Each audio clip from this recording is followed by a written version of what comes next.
views, reviews, previews, and interviews. Our unwavering lenses will be relaying the Nigerian perspective on world affairs and internal developments. Tonight, police recover baby stolen from hospital. NAB corporate with smart maneuver in Ado-Ekiti. See something, say something. Zamfara indigenes confront insecurity with courage. On agriculture, we have a story on the farmers' bus in Borno offering free ride from residents to farmlands, already reaping a harvest of smiles. And in education, not too young to pass. Joint Admissions and Matriculation Board inaugurates committee to vet underage candidates. The institutions will submit latest by 16th of September. They will submit the scores of the post-UTME. Anybody who is below 80 is already out of it. Also tonight, we have a special on sports. A queen of the court, a model mother, and a gold medalist of Road and One, Sarah Ogoke, wins more than the Afro Women's Basketball Championship. She won hearts with a story of strength and resilience. Buddy has that and other stories on sports, while on business, weaving a sturdy fabric of growth and progress in the cotton, textile and garment sector. Benny will be counting every penny tonight. Like we say on this shift, the proof of the pudding is in the eating. I'm Ian Ray John, and this is News Extra. Welcome.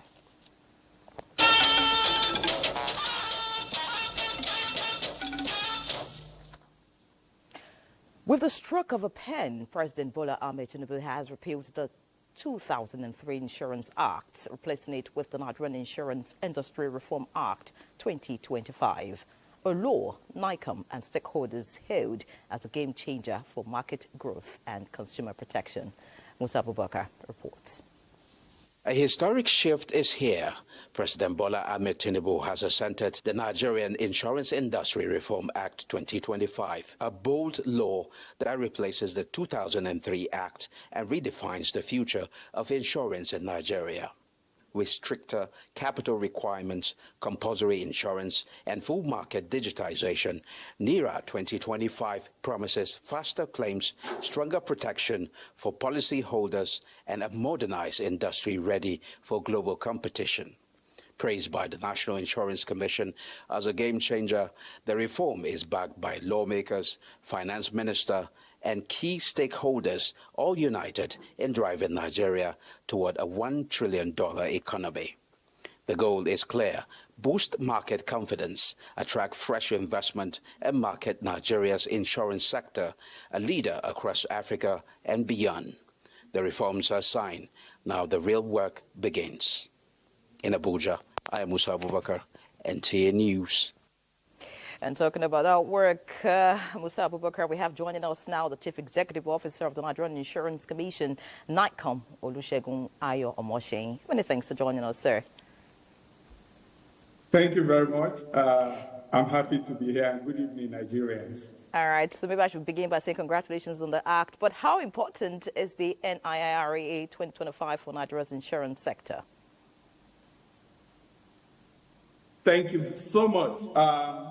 I think I will start on a note of congratulations to Nigerians and especially to the insurance sector. NIRA 2025, which is the Nigeria Insurance Industry Reform Act 2025, marks the beginning of a new era in the insurance sector. And this is because there's a historical context to this. The last time there was a law in the insurance sector was in 2003. So NIRA 2025 is a consolidation legislation. By this, it has brought together about 5 different pieces of legislation: the Nigerian Insurance Act 2003, the Marine Insurance Act, the Third Party Motor Insurance Act, the Nigeria Corporation of National Insurance Corporation of Nigeria Act, the Nigerian Insurance Corporation, those pieces of legislation has been codified into one. And this also provides a single basis for regulating the sector. More importantly, is the aspect around introduction of a new minimum share capital requirement and the introduction of risk-based capital as a basis of regulating insurance institutions. But more importantly is the enhanced consumer protection aspect of the law. The law actually introduces or lends more credence to the protection of Nigerian consumer with the creation of a consumer protection fund, which will enable Nigerians to be compensated in the event of any insurance institution having trouble. The most important aspect of this is a modern law. It's a law that has taken into cognizance the current realities of our times by recognizing the technological landscape and the ecosystem which we live. All right, fantastic. Many thanks, Mr. Moshe. But talking about capital requirements now, how will stricter rules strengthen the sector without harming smaller firms? Thank you. I think I will start from the objective of Mr. President's vision for a $1 trillion economy. This can only be possible with very strong institutions, well capitalized, to be able to de-risk a $1 trillion economy. So in line with that agenda, Mr. President has graciously signed into law this new bill. The bill has brought into being a situation where we will create bigger institutions, stronger and more stable, to be able to provide the much needed security in terms of the necessary backup that is required for an economy like this. And mind you, there's no economy in the world that can strive without the necessary support and backing and the financial protection provided by the insurance sector. This is what Mr. President has achieved by signing into law. Talking about, all right, thank you. Talking about this backing, the Protection Fund is one of that backing. How would this be funded and assessed in the case of insolvency? Oh, thank you. The funding of the Protection Fund is actually going to come from the operators in the market. The law has made provision for a fraction of whatever they receive as premium to go into a protection fund, which then is used as a buffer in the case of insolvency of any of these institutions. But more importantly, I think, is the fact that we have a more vibrant and ready to go industry that is opened and more determined, to really give the necessary protection to the Nigerian people. All right. Many thanks, Olusegun Ayomoshe. Because of time, we'll have to leave the conversation at this point. Of course, it's a continuous one, and we hope to have you on some other programs to shed more light on this act, talking about NERA. Many thanks for being our guest on News Extra. Thank you very much. All right, still on NERA, the Senate Committee on Banking, Insurance and Other Financial Matters has commended President Bola Tinubu's assent to the Nigerian Insurance Industry Reform Act, saying it marks a pivotal milestone in our collective efforts to reposition Nigeria's financial services sector for inclusive growth and global competitiveness. In a statement, Chairman of the committee, Senator Mukail Adetokunbo Abiru, notes that the NERA 2025 represents one of the most comprehensive and far-reaching reforms in the history of Nigeria's insurance industry, as it aligns with the federal government's vision of building a $1 trillion economy. The law, according to the Senate, to the statement, introduces higher capital adequacy thresholds to strengthen the financial resilience and operational soundness of insurers and reinsurers, while also establishing a dedicated protection fund to safeguard policyholders' interest in cases of insurer insolvency or failure. The NERA 2025 equally strengthens the enforcement of compulsory insurance policies, such as the motor vehicle, public buildings and workers' compensation for protection of lives and property. At a broader level, the legislation provides for Nigeria's deeper participation in regional insurance systems, such as the ECOWAS Brown Card system, and enhancing cross-border coverage and cooperation. All right, let's talk more business. Benny Adams is here. Benny. Thank you, Right now, talking business. The Minister of Industry, Trade and Investment, through its Weights and Measures Department, has assured consumers of right to quality delivery of goods and services. This is as the department kicked off the 2025 annual market surveillance exercise across the Federal Capital Territory and all the 36 states of the Federation. The aim is to enforce approved measurement standards, protect consumers from being shortchanged, and promote fairness in trade.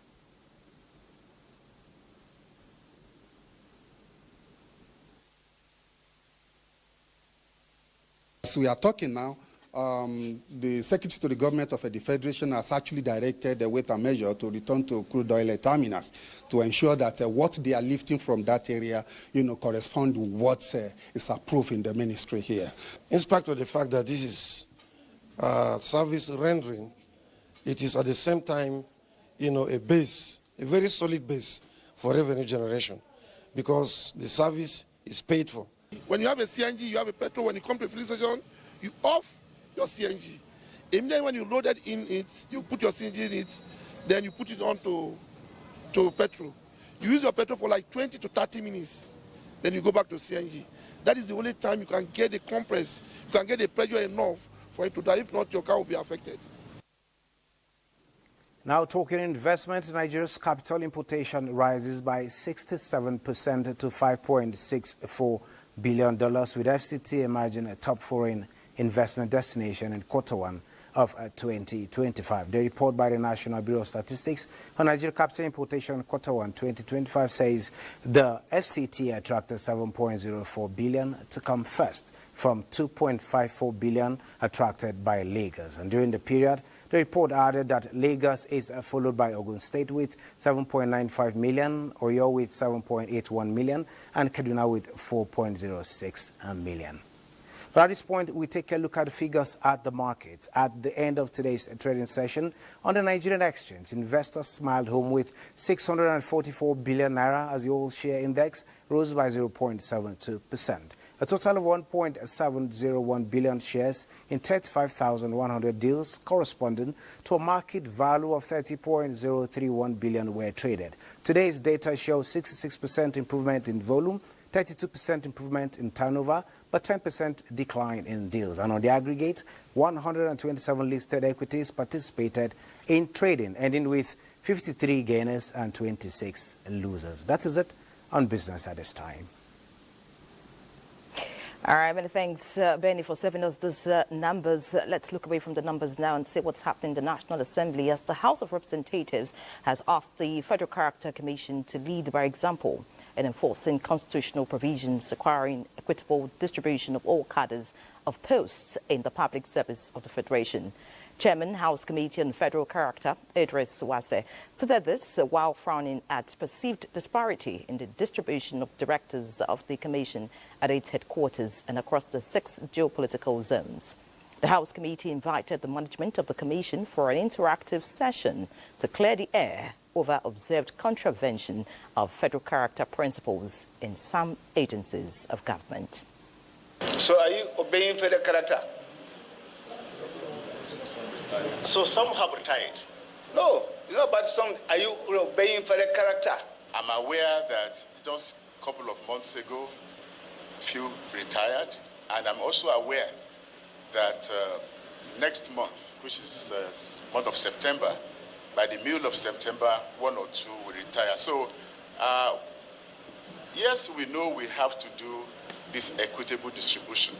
Equitable distribution is also different from equal distribution, because we have to make that clear also. It doesn't mean that... I disagree with you. Northwest had what number? Directors. Northwest, he told me 4. North Central, no, more than 4. Thank you. North Central 1. Southwest 0. Why should it be so? Why should it be so?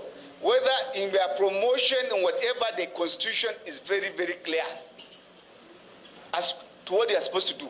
And so you are the first line as far as I'm concerned. Character Commission acknowledged finding constraints in carrying out its constitutional responsibilities of monitoring equitable distribution of positions across more than 700 ministries, departments and agencies of government, as well as maintaining its various offices in the states of the Federation. Now, President Bola Ahmed Tinubu extends his deepest condolences to President John Mahama, the government and people of Ghana, following the helicopter crash that claimed the lives of Defense Minister Edward Oman Boma, Environment Minister Ibrahim Murtala Mohammed, and 6 others. In a statement, the president assures President Mahama and all the Ghanaians that the thoughts and prayers of the government and people of Nigeria are with them during this time of profound national loss. The president urges the Ghanaian nation and the bereaved families and friends to find comfort in the knowledge that their loved ones died in the line of patriotic service to the country, and prays for the peaceful repose of the souls of the departed and strength for those they left behind. This is News Extra. There's more news shortly. Remain tuned. All right, let's serve you more news. And we have cheering news as Ekiti State Police Command has recovered a day-old baby stolen from a hospital in Ado-Ekiti and arrested a culprit. The culprit was taken to the command headquarters in Ado-Ekiti for interrogation. Olukemi Sani has more. The 3-day-old baby stolen on Monday at the Okenyimi Health Center in Ado-Ekiti has been found and reunited with his parents, Salimotu and Mustafa Ali. Handing over the baby to his parents, the State Commissioner of Police, Joseph Iribo, said the suspect, 34-year-old Deborah Ayeni, was arrested in Afao-Ekiti following a tip-off and a CCTV footage. Narrating how the baby disappeared from the maternity ward of the hospital, a health facility located in the heart of the state capital, the Commissioner of Police said the baby was stolen less than 24 hours after its delivery on Sunday. He said it was when the nurses on duty wanted to cater for the baby in the early morning of Monday that the newly delivered baby was nowhere to be found. When he got to the scene of crime, he saw something that looks like a cellophane bag. He picked it up and saw cotton wood. He further looked and saw a receipt where they purchased that cotton wood from a known supermarket here in Ado-Ekiti. So we have to rush also to that supermarket. Luckily, they have a CCTV, and it was played back. And we saw the lady and 3 other men in that CCTV. So that gave us a clue. So we started hunting for the lady. The father of the baby, Mustafa Ali, said just after the delivery of his baby, a woman came to the ward with a fake pregnancy and with the pretense of being admitted by the hospital in the same ward with his wife.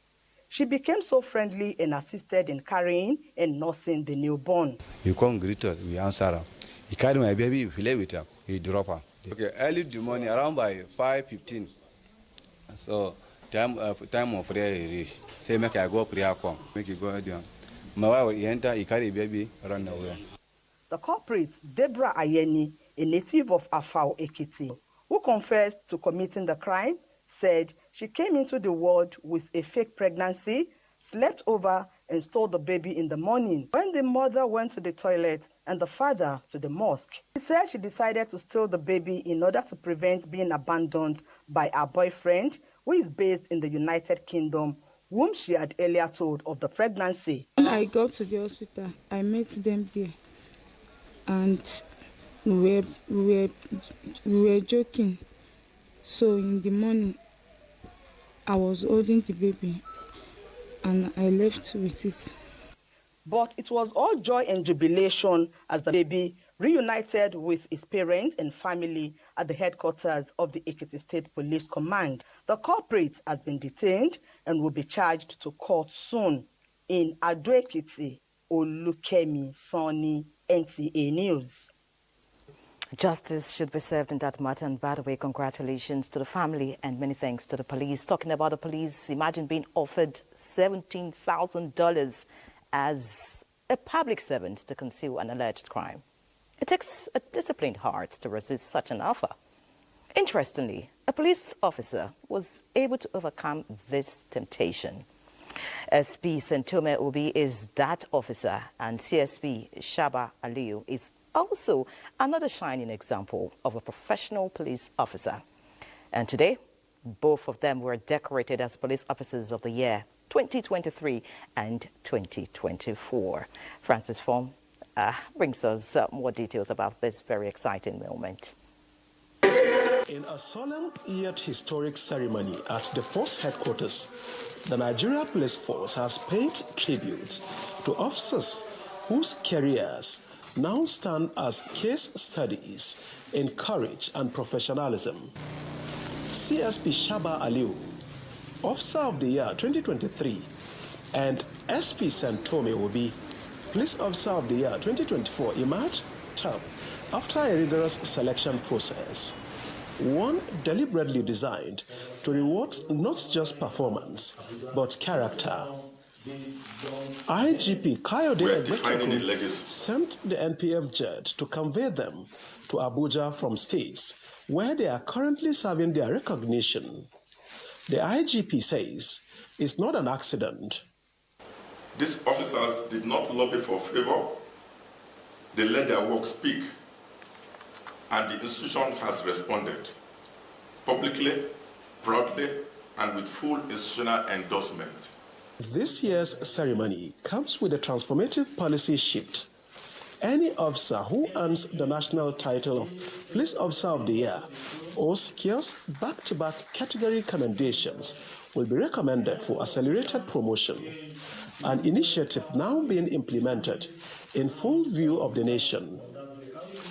From over 300,000 officers, only 38 met the rigorous benchmark for this rare elevation. A particular group of criminals will just walk up, kill anybody they want to kill, and collect whatever they want to take. At times, they kill police officers and take their guns. So I took it as a challenge. So that was how I started tracking Momotimi and his gang. Eventually, I tracked him to Port Harcourt, got him arrested, recovered some guns, and that was how himself and other criminal gang that he operates with. The doors of honor are wide open, but they will not be entered with empty hands. Bring your excellence. Bring your results, the IGP advised. Francis from NTA News. All right, many thanks, Francis. Still on security, the Chief of Defense Staff, General Christopher Musa, enjoins youths to participate actively in nation building and support ongoing drive to secure lives and property. Defense correspondent Ismail Musa reports that the CDS stated this in a message at the Defense Media Operations Town Hall engagement with Youth Corps members in Kaba, Kogi State. Another one. These are prospective leaders, captains of industry, and ambassadors of peace preparing for nation building. The Defense Media Operations Town Hall engagement team is at the Kaba NYC orientation camp to interface with the youth on security issues, national development, curb misinformation, and to build mutual trust between the military and the youth population. While speaking on their roles in promoting peace, the Defense Media Operations enjoined the youth to view the task of securing the country as a collective responsibility. We are here under the directive of the Chief of Defense Staff to interact directly with corps members, giving them security awareness, talking about national security, personal security, and also reorient them now that they are graduates as ambassadors of the country, how to stay safe, the civil populace, and even the environment they are going to serve with. My take home is how to be security conscious, wherever we go to as corps members. Before we think about national security, we have to take care of ourselves first. We have the role to secure our lives, secure our environment. Similar Defense Media Operations Town Hall engagement team are in different parts of the country propagating the message of peace, security, and unity, a critical component of non-kinetic operation. From Kaba in Kogi State, Ismail Musa, NTA News. And away from security matters now, let's turn our attention to health, as President Bola Tinubu has directed the expedited rollout of free health care for low-income retirees under the contributory pension scheme, emphasizing its importance for social protection and dignity in retirement. He also mandated the prompt implementation of pension increases and a minimum pension guarantee to provide a safety net for vulnerable pensioners. Additionally, President Tinubu instructed the National Pension Commission, PENCOM, to urgently resolve the long-standing police pension issue, ensuring that police personnel can retire with dignity. The President supports pension reforms, including foreign currency contributions for Nigerians in the diaspora, to enhance retiree welfare and expand the pension scheme's reach. Similarly, the federal government is upskilling efforts in nutrition intervention through adequate funding and human capital investment, which are key in preventing child mortality, improve health outcomes, and ensuring economic productivity of the nation. Senior Special Assistant to the President, Uju Rochas Anwuka, stated this at the launch of Nutrition 774 initiative in Jos. Priscilla Grumnan reports. The second highest burden of malnourished children globally, with 31.5% of children under 5 years affected. Nutrition 774 initiative of the federal government aims to tackle malnutrition across the country's 774 LGAs through multi-sectorial, community-driven approach. Key players are here to scale up action at ensuring child malnutrition is reduced to the barest minimum. We will further amplify and strengthen the already established structures to upscale efforts and redirect interventions. We have to comment on the health, sanitation, and all other aspects as an indices for us to provide on this initiative. For the Senior Special Assistant to the President on Public Health, the initiative is a national priority given the alarming statistics of stunted children. President Bola Ahmed Tinubu, GCFR, finds this Nutrition 774 initiative very dear. And his message to Plateau people is take this as your own. Lead on it, champion it, ensure that your communities have the right nutrition interventions. At this meeting, emphasis was also placed on the need to prioritize employment of more nutritionists into the state and LGAs for delivery of quality nutrition services, as well as timely release of the Child Nutrition Fund. Governor Caleb Mutfwang, who serves as the state chairman of the initiative, represented by the secretary to the state government, says the initiative signifies renewed commitment of the state government in improving the nutrition needs of children in the state. Taking into cognizance our peculiarities and emerging issues, we are waiting for the federal government to finalize the review of the national policy on food and nutrition to realign ourselves to the new policy directives and administrative provisions. Earlier, the State Council Committee on Nutrition was inaugurated by the Secretary to the Plateau State Government. In Jos, Priscilla Grumnan, NTA News. Meanwhile, the Coordinating Minister of Health and Social Welfare, Professor Muhammad Ali Pate, has affirmed that the administration of President Bola Tinubu is fully committed to championing a new era of African health sovereignty, one driven by resilient systems, domestic innovation and African agency. In Accra, Ghana, where he represented the president at the Africa Health Sovereignty Summit with the theme African Health Sovereignty in a Reimagined Global Health Governance Architecture, the minister emphasized that the Accra initiative marks a turning point in placing Africa at the center of global health governance. Professor Pate highlighted President Tinubu's belief that Africa can no longer remain a passive recipient in global health, but must become an active architect of solutions that serve its people. He tabled 12 bold proposals for action, ranging from continental health data sovereignty and renewed South-South partnerships. Pivot towards significant increases in domestic financing mobilization, including push for renegotiated debt relief, innovative tariffs and taxes, develop new domestic financing models. Health governance must be democratic, it must be just, and it must be fit for the 21st century realities. At this moment, we're called to redesign the architecture that has for far too long excluded Africa's voices, excluded Africa's needs and innovations. And still talking health, the Nigeria Center for Disease Control and Prevention, NCDC, has confirmed 3 additional deaths from Lassa fever, bringing the total number of fatalities in 2025 to 155. According to the agency's latest situation report covering week 29 from July 14 to 20, 2025, a total of 822 confirmed cases have been reported so far this year, spanning 105 local government areas across 21 states. The current case fatality rate stands at 18.9%, marking a noticeable increase from the 17.1% reported during the same period in 2024. The NCDC highlights that 89% of all confirmed cases originated from just 5 states: Ondo, Bauchi, Edo, Taraba, and Ebonyi, underscoring the persistent regional concentration of the disease.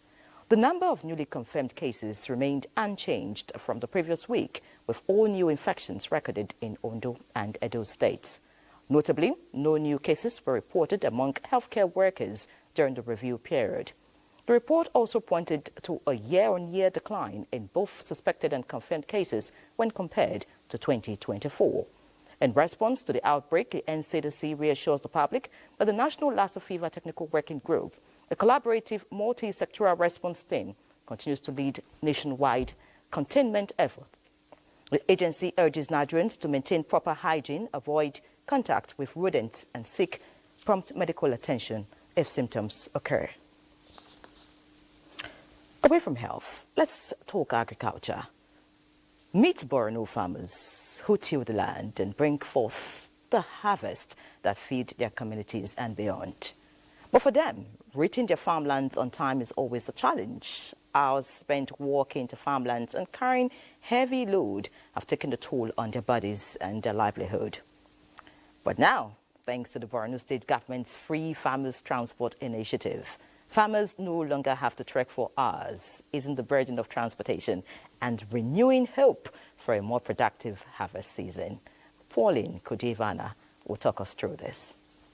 With farming tools in hands and hope in their hearts, the farmers head to their fields with renewed enthusiasm, ready to till the soil, plant the seeds, and reap the fruit of their labor. Getting trip transport and coming back, we really enjoy and we really appreciate the state government. We will make sure that we farm and produce many food.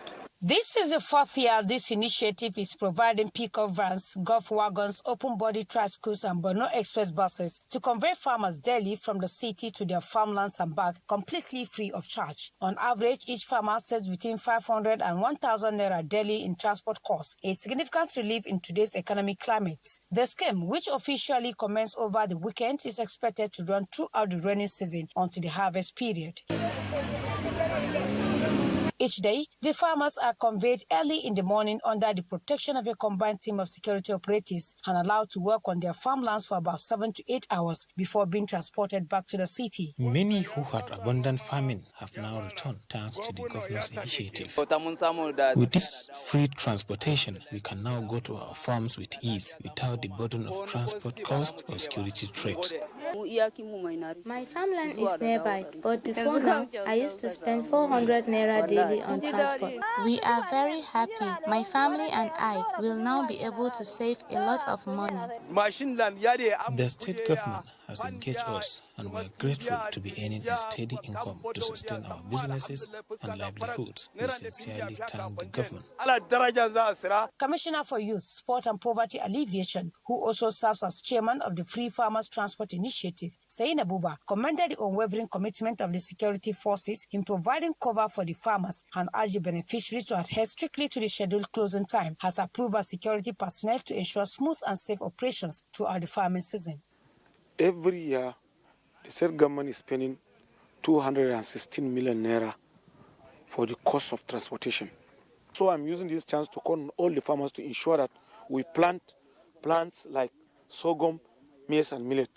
I have observed that most of the people want cash crop. If everybody goes and plant cash crop, that means at the end of the exercise, we may not get what we want to feed.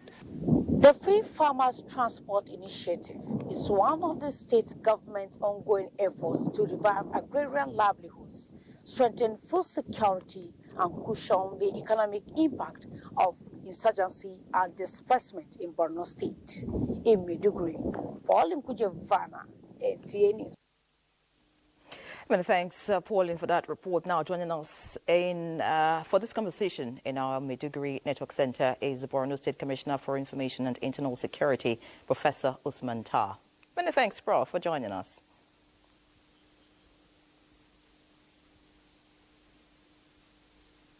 Professor Tar, can you hear me? I can. Thank you very much. All right. Now, we know the Borno State government is doing so much. Thank you. What informed this initiative, talking about free transportation for farmers? Pardon? Can you repeat, please? All right. Now, talking about this initiative, talking about the free transportation for farmers, why? We seem to be having a challenge with that connection with the Commissioner for Information and Internal Security there. All right, let's see if that has been fixed. Professor Tar, can you hear me clearly now?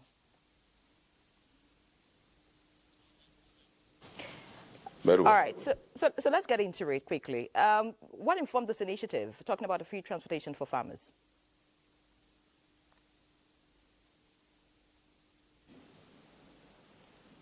If you meet, I cannot hear her now. All right. We seem to be having a challenge with that connection. Once we get it right, of course, we'll get back to Borno State. Let's move on now to Jigawa. In another move to deepen agricultural participation among the working class, the Jigawa State government has rolled out the second phase of its workers' agricultural support program aimed at enhancing food security and boosting socio-economic well-being across the state. Muhammad Musa Askira reports that the program is in line with the Jigawa State government's efforts towards ensuring food for all in the state. The program, which debuted last year with 8,888 beneficiaries, will this year empower 10,500 workers, enabling them to venture into farming activities as an alternative and sustainable means of livelihood.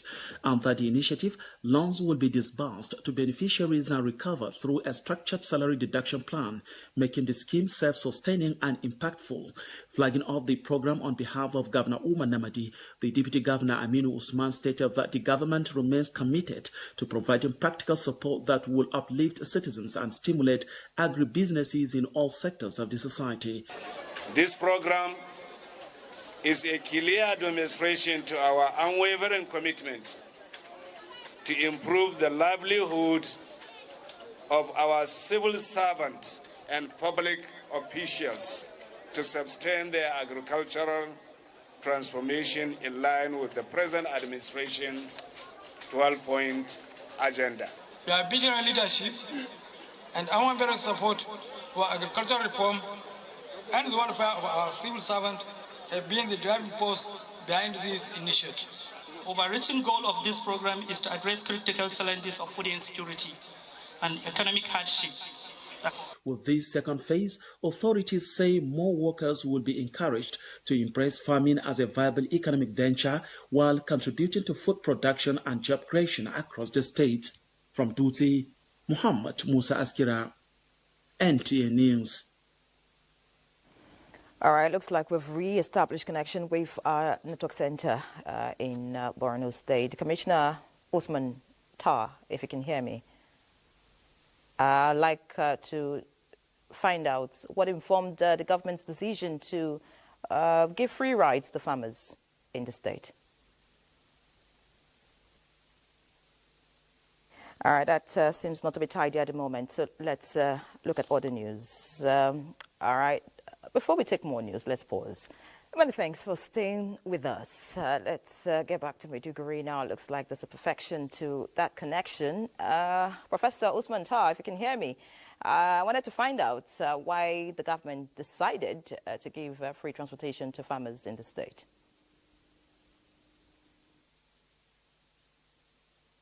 The Borno State government took this decision within the context of the 25-year development plan, in which agriculture is one of the pillars, to support farmers, not only with farm input, but also with logistics support. The free transport program frees farmers resources so that they will use the resources in terms of supporting their farming activities. In addition, the free transport program is a secure program in the sense that the farmers are also attached to security escort. And this also gives them extra time to use on the farmland.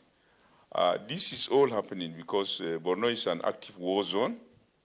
The counterinsurgency program of the federal government is taking its toll on the adversary, and we have to secure our farmers. We anticipate that this program will be sustained throughout the tenure of His Excellency Professor Babagana Umar Zulum, the Executive Governor of Borno State. So far, last year, we have experienced double expansion in terms of farm yield, and this year we anticipate even more. So this is an initiative in order to make farming more sustainable and to divest in providing direct palliative of grains to the farmers, so that the farmers will get their own grains, get their own food in order to take care of their households. But there is also a balance that we need to strike between cash crop and food crop.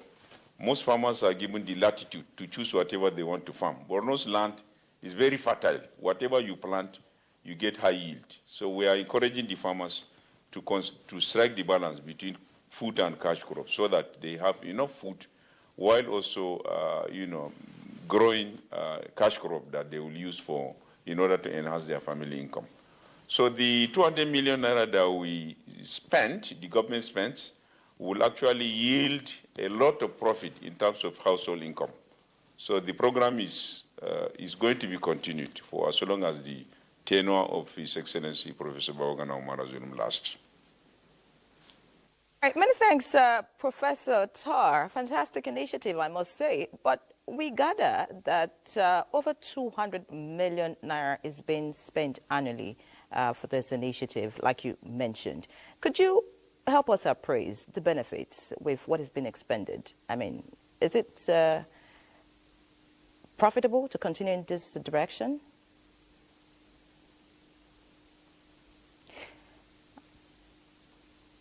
All right, looks like Professor Tar is done with the questions, but let's move on now. The Lokoja-Abuja highway has remained a nightmare amidst efforts by the federal government to complete the dual carriageway, which started in 2006. Solomon Ayedehin, who was at the Konto-Kafre end of the highway, reports that a falling bridge on the highway poses a threat to road users plying the road. The strategic position of the Abuja-Lokoja highway is significant to the socio-economic development of the nation. Apart from serving as a link between the northern and southern parts of the country, it also promotes trade and commerce, as well as connecting of Nigerians. Despite its significance, the state of the highway calls for concern. Most importantly now is a failed bridge at Kotonkarfe along Abuja-Lokoja dual carriageway, following a fuel tanker accident on the bridge, hitting up the structure and causing it to fail, as explained by the authority.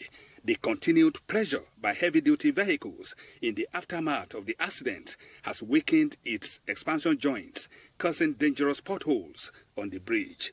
In the meantime, traffic on the bridge have been diverted for the safety of the road users. The road is not good at all. If they repair this road, the benefit will affect the poor masses. The level of damage caused by the fire accident have been assessed by Bridge Design Department in our headquarters. The design will be concluded and approved. Very soon, the prayer work on the bridge will commence. Nigerians are hopeful that the renewed hope agenda of President Bola Ahmed Tinubu's administration will see to the completion of Abuja-Lokoja Highway to ease traffic on the route. In Kotonkarfe, Kogi State, Solomon Ayedehi, NTA News. Meanwhile, the federal government has assured Nigerians that all projects under the NNPCL tax credit scheme will be completed. Works Minister David Umahi gave the assistance at a press briefing in Abuja. Assurance rather, considering the importance of the NNPCL tax credit scheme projects to the socio-economic development of the nation. The Works Minister explains plans by the federal government to ensure continuity of the projects.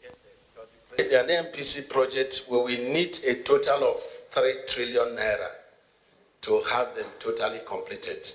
So we have compiled them. We are going to make a memo to Mr. President on that. Regarding the filling portion of the Sandfield area on the shoulders of the Lagos-Calabar Coastal Highway being circulated on the social media, the minister says there's no cause for alarm. All I say is that Mr. I want to thank the SGF, our father, our leader, for making... One, the roads that were constructed, Mr. President has directed immediate action in all this location because the chain is as strong as the weakest link. If any sections of this road or bridges, gets cut, then the movement is impaired. The procurement to carry out palliative measures on sports that are in very deplorable condition on the road projects across the 6 geopolitical zones of the country. The minister also explains efforts to rehabilitate damaged beams of the bridges caused by overladen tracks and the introduction of gantries on the bridges to forestall future reoccurrence. He urges Nigerians to support President Tinubu's administration, ensuring that all road projects across the zones of the Federation will be given the required attention. An auto crash along Lambata-Lapai Road has claimed the lives of 22 persons and injured 20 others. Eyewitness account reveals that the accident, which occurred around 3:40 a.m., involved a lorry carrying passengers and goods from Kano en route Lagos. It was alleged that the driver lost control and crashed due to fatigue and bad condition of the road.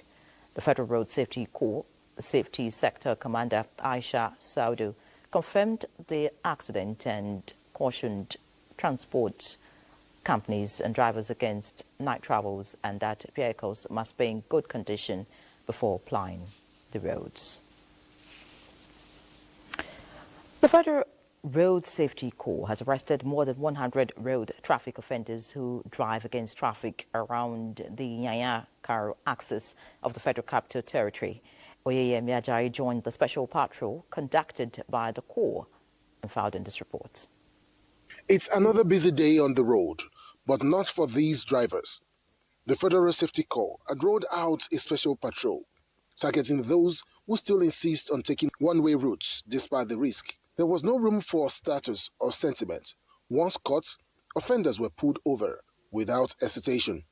Many were simply unlucky. In the compound of the Yaya Unit Command, and one thing that seemed different beyond the regular activities of the FRSC official is the fact that some offenders are being booked. But beyond that, the fate of many are being decided in this building. Take Mr. Emeka, for instance, a first-time offender.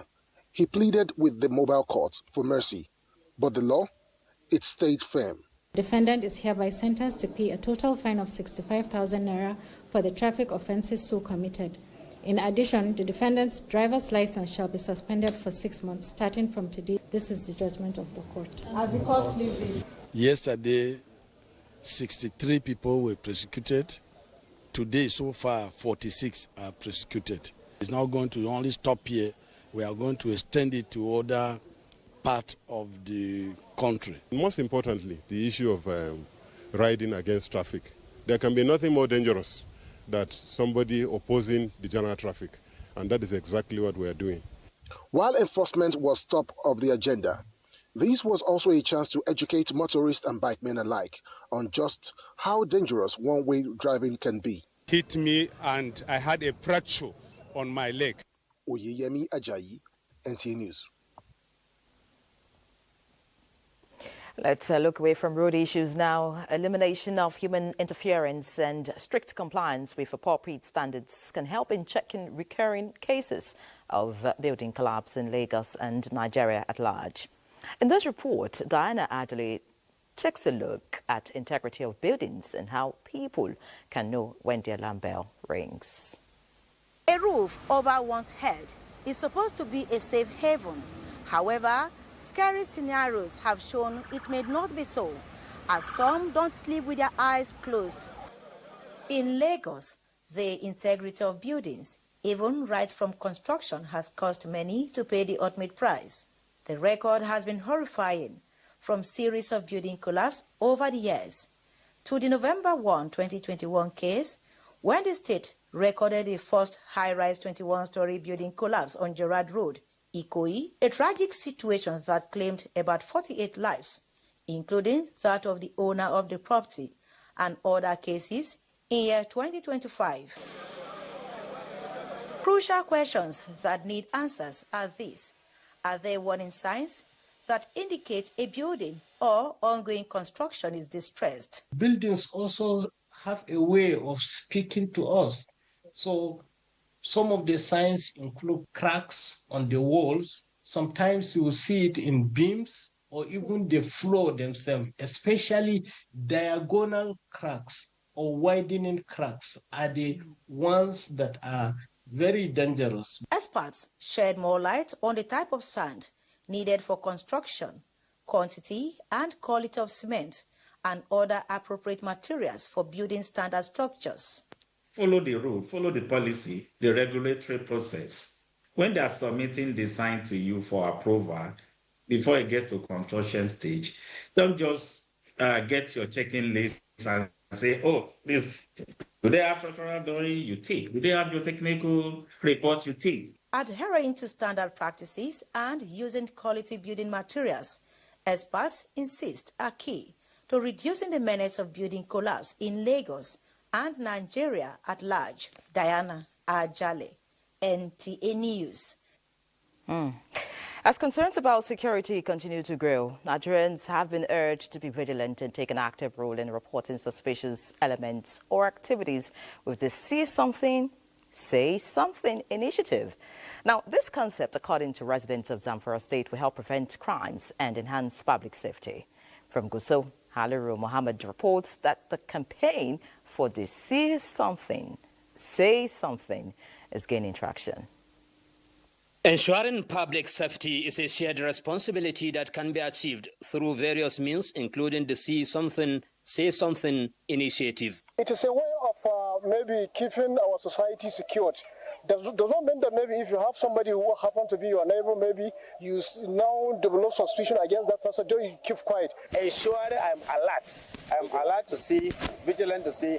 I have seen a strange face. The respondents who regretted how some people have become spies for financial gains called on Nigerians to be patriotic and leverage technology to promote the approach. From the interior of your room, on your bed, you can report an incident. Nobody will even see you at the police station, not to talk of suspecting that you are the one that leaked an information about him. They also emphasized the need to overcome barriers to reporting suspicious activities through fostering trust between law enforcement and the community, anonymous reporting options, public awareness, and community engagement, among others. It is believed that the See Something, Say Something initiative has the potential to make a significant impact on public safety and security in not only Zamfara State, but Nigeria at large. In Gusau, Halil Muhammad, NTA News. Well, thanks, Halil. Just as we report news to you, when you see something, do well to report also. Now, the Joint Admissions and Matriculation Board, JAMB, has inaugurated a 23-member committee to determine the admission eligibility of 599 outstanding underage candidates who scored 320 and above in the 2025 Unified Tertiary Matriculation Examination, UTME. Out of over 11,000 candidates in that category, JAMB Registrar Professor Isaac Oyelede emphasizes that scoring 320 is not an automatic ticket to university admission. He notes that each of the affected candidates must also attain at least 80% in both their school-based assessments and post-UTME examinations to be considered. Be 1 in a million that we cannot allow that to just be subsumed. The panel of experts that will consider them will sit in Abuja, Lagos, and Owerri. Advise parents against cutting corners to secure admission for their underage children, warning that maturity and readiness remain key factors in tertiary education success. Young boys into the world of crime, bribing people, trying to influence the admission and so on. You are introducing them into the world of crime to allow these students to emerge normally, naturally. And we are assuring you that there will be fair play. Everything will be transparent. Only those who meet all requirements at each stage of the rigorous screening process, the registrar says, will be recommended for admission, and the final list of successful candidates is expected to be released in September. Away from JAMB, the search for compressed natural gas for motorists in Abuja who converted their car engines has become a nightmare experience. The surge in CNG conversions is colliding with an acute scarcity of filling stations, further compounded by sharp practices that leaves many drivers stranded. Now, Lydia Sampson reports on how CNG users now spend endless hours, including sleeping in CNG queues. The introduction of compressed natural gas for many motorists who embrace CNG conversion is about chasing a cleaner, cheaper path. Yet, a challenge looms. Scarce filling stations like distant stars barely lighten the night for thousands. Over 100,000 vehicles now vie for inadequate stations. We are sleeping here 2 days, 2 days sometimes. The station, I believe, is not enough. The people who have converted are higher than the demand now is higher than the supply that they have already. I'd converted my car to compressed natural gas, and initially, like about a year ago, it was exciting to have cleaner and cheaper alternative. But right now, the major challenge is that many motorists have converted, but capacity of filling station is a major challenge. You can't believe that we're told that the whole of this place that looked like a park is actually motorists who had converted their cars waiting for CNG. And they could wait for hours. Some even spend the night. As a CNG user who for months avoided the visible queues due to my schedule, I can genuinely identify with these experiences. They should also make the environment a soft landing for people that are ready to invest and have more of mega stations. For now, the government's vision sings loud. 150 stations by year's end, and 1 million converted rides by 2027, fueled by billions invested and a growing network of conversion centers. We're looking at expanding in, putting up refill stations, daughter stations, mother stations, and whatnot.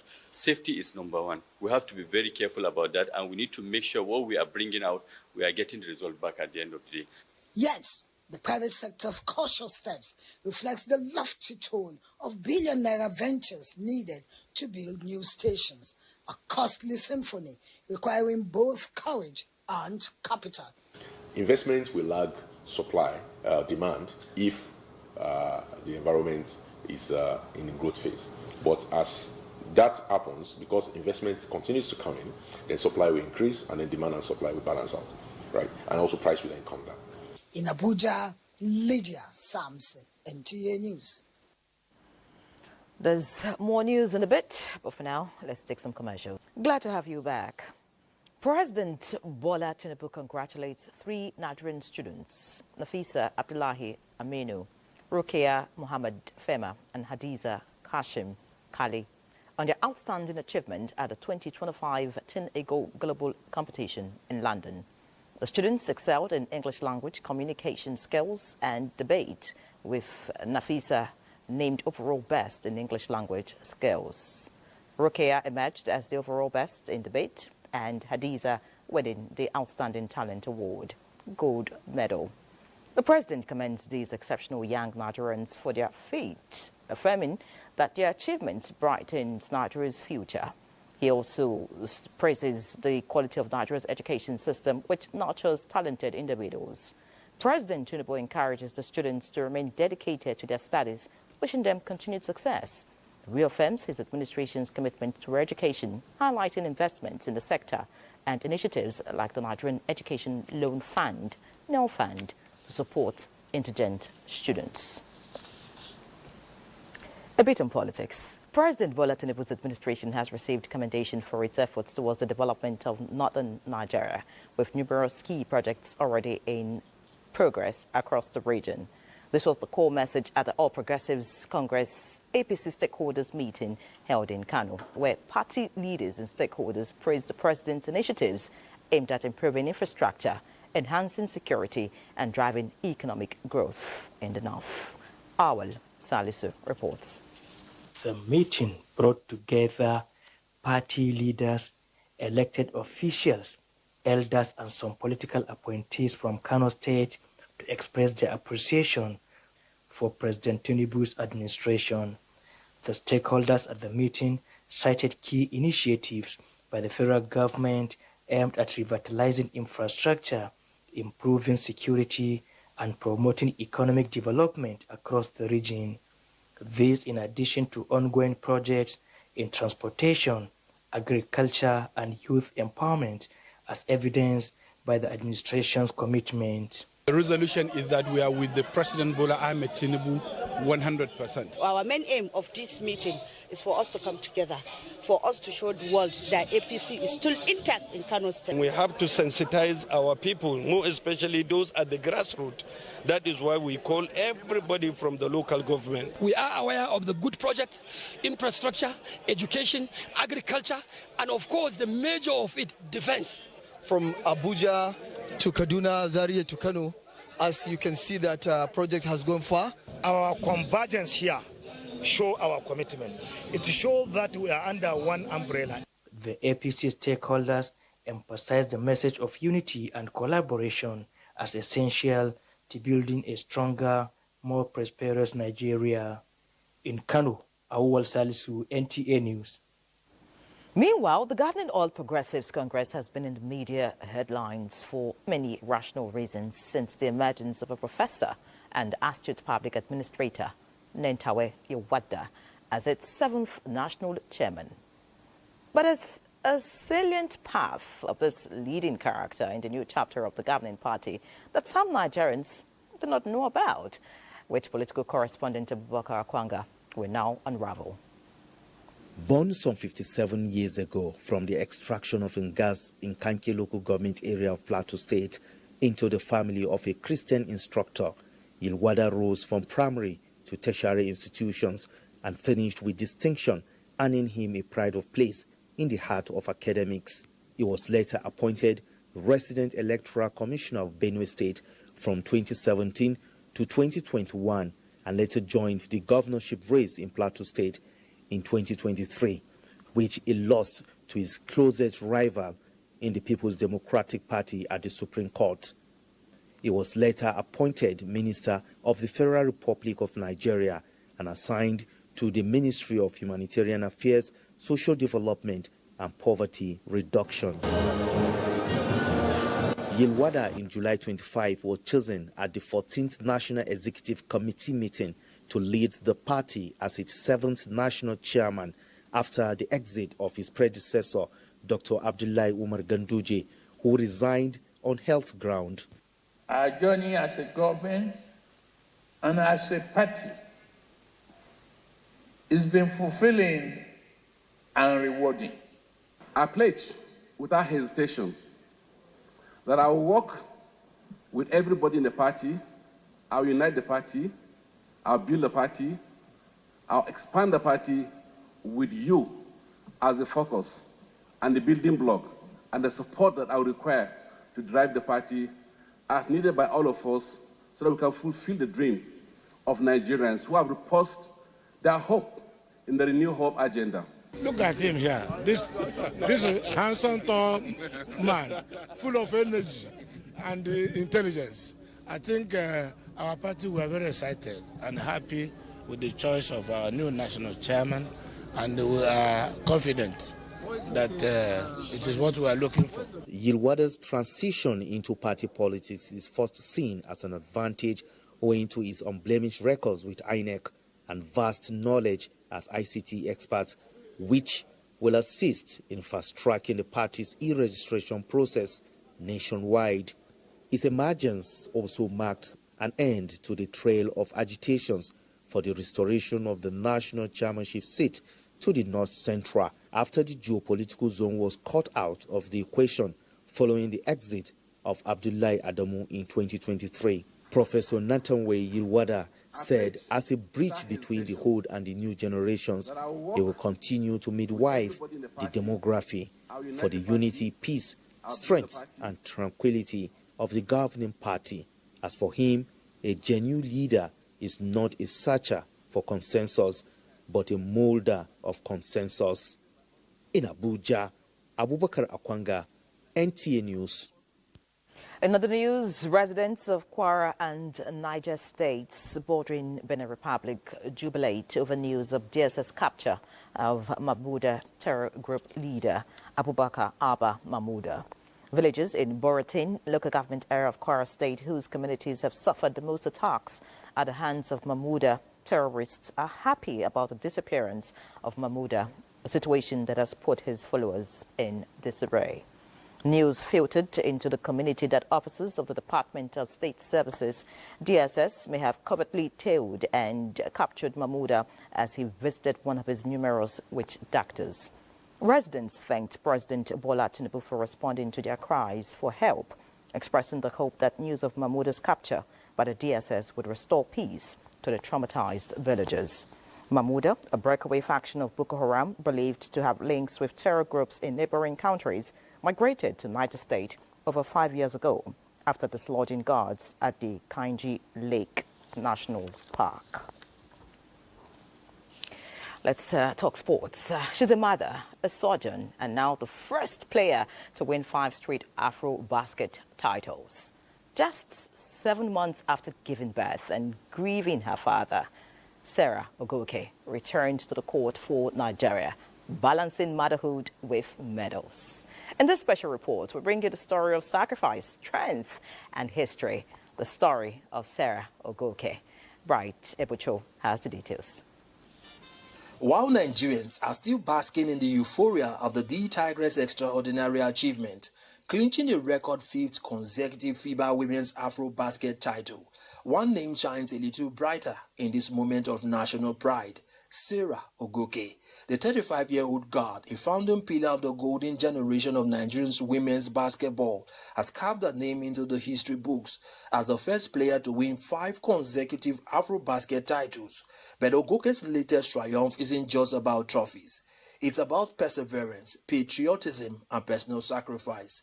Born on June 25, 1990 in New York to Nigerian parents Bentley Ogoke and Edith Oguru Ogoke, Sarah's journey is one of dedication both on and off the court. A graduate of Southern Polytechnic State University in Georgia with a Bachelor of Science in Biology, Pre-Medicine, Ogoke didn't stop there. She is also a podiatric surgeon, juggling medicine with elite basketball, a rare feat in any corner of the world. The journey has been amazing. This story started when I was 12 years old in the United States of America. I initially started with football and then shifted over to basketball, where after playing in JSS and then SS, I was able to receive a full scholarship. Ogoke rejoined the national team in Abuja under extraordinary personal circumstances. She has just given birth to her first child, a baby boy, only 7 months before the tournament. Even more poignant was her recent loss of her father, a painful blow that would have kept many athletes away. Instead, Sarah turned grief into grace. I received the call to come and play for Nigeria in this 2025 Abidjan Afro Basket. My husband said that he would be there to support me. Mom also joined us in Abidjan, and I had all the support necessary to allow my little boy to enjoy this amazing experience. Her leadership, experience, and fighting spirit were infectious, galvanizing the younger generation of players in the squad. A veteran leader and a voice in the locker room when it mattered most. Now, with 5 Afro-Basket gold medals, a thriving medical career, a new role as a mother, Sarah Ogoke embodies what it means to serve with heart and honor. Bright Ebochu, NTA News. Did I hear you say brilliant? Of course. You know what to say. If you want something said, ask a man. But if you want something done, ask a woman. I'm sure Badi Adeleye agrees with me. He's standing by for more sports news. Badi. Well, many things, yeah, and of course, it's the season for women. We're not done with the Tigress, as more Nigerians have continued to react to President Tinubu's reward to Nigeria's the Tigress, following their 5th consecutive victory at the Women's Afrobasket. Sports enthusiasts believe the new thinking could be the springboard to more impressive outings on the global stage. What government did for them, I think, is a motivation. If every government can support sports in this angle, I think sports will become better. Reward from the president, and it was encouraging, so nothing bad. Let's turn our attention to volleyball now, as it will be an all-Nigerian affair in the girls' final of the 2025 CAVB Under-18 Under-19 Beach Volleyball Championship in Abuja on Thursday, after 2 Nigerian teams won their respective semi-final matches. The last 2 surviving Nigerian teams in the boys' category, however, failed to make it to the final after losing their semi-final games on Wednesday, and will now fight for bronze in another all-Nigerian affair. Thursday's final is expected to be graced by First Lady Oluremi Tinubu, who has been a leading supporter of volleyball in Nigeria. Thank you for the President of Nigerian Volleyball Federation for showing us around the world, and I know we are going to stand on that podium and carrying the first position to pay him back. Mama Tinubu came in for the opening and closing ceremony. That has gingered us to even host under-18 in this country. And today, I'm telling you, what we have sown is beginning to yield fruit. What a way to end it. It's back to you, Nyere. Badi. President Tinubu mourns the passing of Dr. Doyinshola Hamidat Abiola, describes her as an amazing and icon in Nigerian journalism who left an indelible mark on the industry. For careers spanning decades, she broke gender barriers, becoming the first woman to edit a national newspaper and the first female managing director of the daily newspaper. In a statement, the president says Dr. Doyinshola Abiola's contribution to journalism, gender equity and democracy are immeasurable.